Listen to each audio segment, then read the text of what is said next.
Okay, so we're going to be taking a test pretty soon, and I figured it would be a good idea, especially for those people in second period that missed class today, to record the type of questions you're going to see on the test. These are not exactly the questions you're going to see on the test, of course.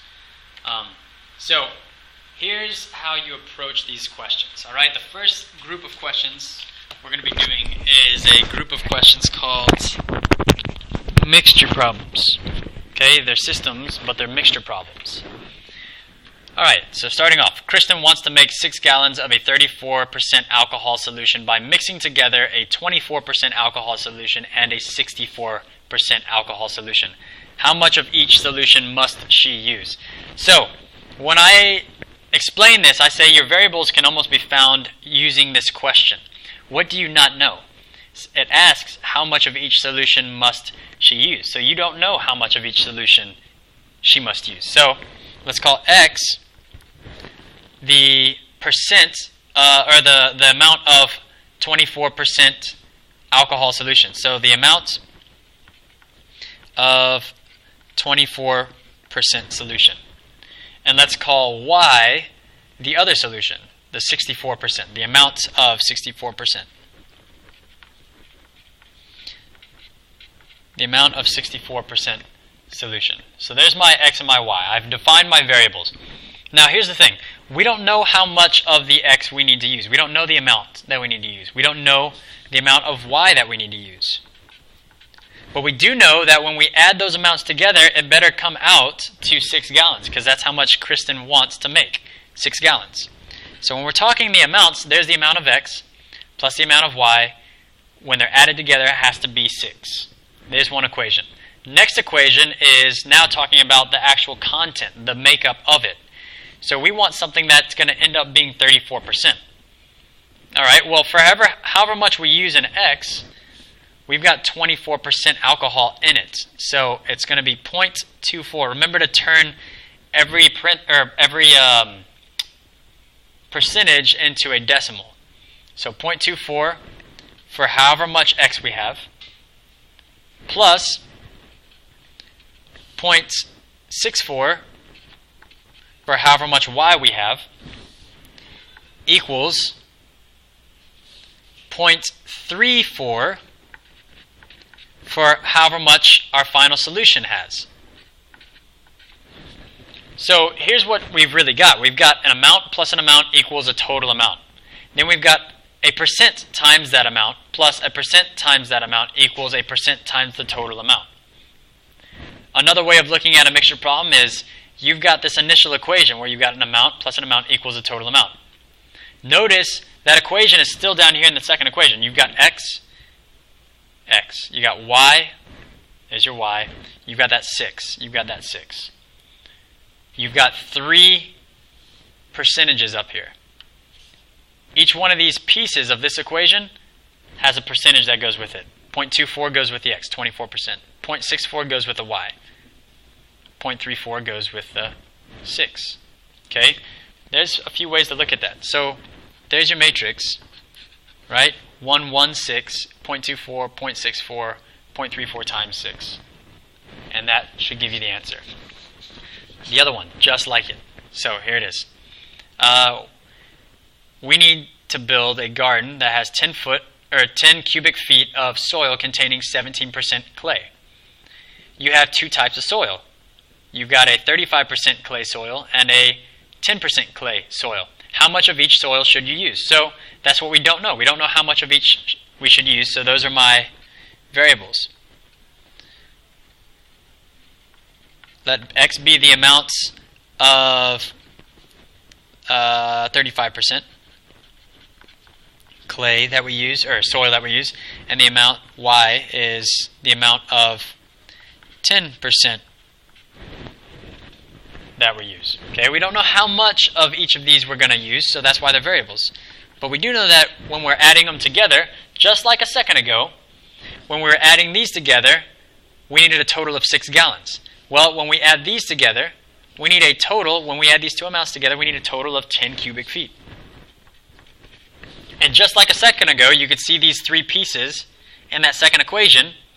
We're going to do the same thing. There's going to be a percentage that goes with x, and that percentage is 0.35. So 0.35x plus 0.10 y equals 0.17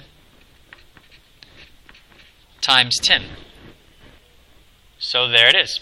Let me explain it one more time. You've got an amount plus an amount equals the total amount. You've got a percent times the amount plus the percent times the amount equals the total percent times the total amount. Right? So again, matrices would be 1, 1, 10, 0.35, 0.1, and 0.17 times 10. Okay, so let's see how much time. I've only got 4 minutes. So I'm going to skip this one. It's the exact same, but instead of percents, you're going to be using numbers, prices. Same exact thing, other than instead of percents, it's prices. Okay, flying with the wind, a plane went 183 miles per hour. Flying against the wind, a plane went 141 miles per hour. Find the speed of the plane in still air. So what do you not know? You don't know the speed of the plane in still air. So let's call that x. And what else do we not know? And the speed of the wind. We don't know the wind. So the plane in still air flies this fast. And when it's flying with the wind's actually pushing it a little bit faster. So we don't know how fast that plane's going. And also when it's flying with the wind, it's adding to its speed. We don't know how fast the wind is pushing it. But we do know that when the plane is flying with the wind, it flies at 183 miles per hour. And we know that when the plane is flying against the wind, so it's a minus y, it's going to be flying at 141 miles per hour. So here's the plane in still air flying against some speed of wind. We don't know what it is, but we do know it's going to be taking away from the speed that it can fly. Here's the plane flying with the wind. We don't know what the wind is. We don't know how fast the plane is going, but we do know it's going to be making it go faster. And that's why the plus is there and the minus is there. Here's your system of equations, and that should be enough to solve this. All right. Geometry 1. The perimeter of a parking lot is 190 meters. The width is 1/4 the length. So 1/4 the length. The width is 1/4 the length. There's one equation. Okay. The next equation is the perimeter of the parking lot is 190 meters. So if I have a parking lot, I have a length, I have a width. If I'm talking about the perimeter, that's the distance around. So I've got a length here, a width here, and then I've got another length, and I have another width. So length, width, length, width. So, second equation, 2 lengths plus 2 widths, because there's 2 lengths, there's 2 widths, has to equal 190 meters. So before I plug this into a matrix, I have to get my L's, my W's, my equal signs, and my numbers all lined up. So I need to kind of rearrange this top equation a little bit. I'll write that rearrangement over here, or that arrangement over here. So I need to move that 1/4 L over the equal sign, which is going to turn it negative. So I got negative 1/4 L. The W is good, so plus W. And when that 1/4 L moves over the equal sign, I'm not left with anything over here. So it's going to be equal to 0. So here's my new equation. That and that. I've got my L's, my W's, my equal signs, and my numbers. Good. Let's see if I can get one more of these done very, very quickly. Coin bank contains only nickels and dimes for a total of 820. The number of dimes is 3 less than twice the number of nickels. So the number of dimes is twice the number of nickels? Nope. Number of dimes is not twice the number of nickels. So that's wrong. The number of dimes is 3 less than twice the number of nickels. So it's close. Dimes is twice the number of nickels, but it's 3 less than that. So here's twice the number of nickels, minus 3. That's how many dimes you got. Okay. Next, this is talking about value. So the question is, nickels plus dimes equals 820.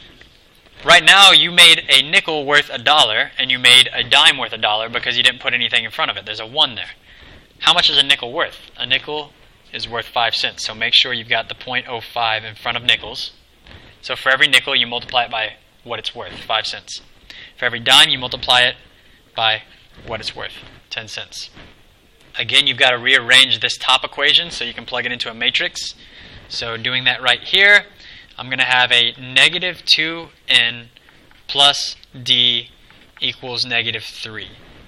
So I just moved that 2n over. It's a negative 2n, so I've got my n's, my d's equal sign number.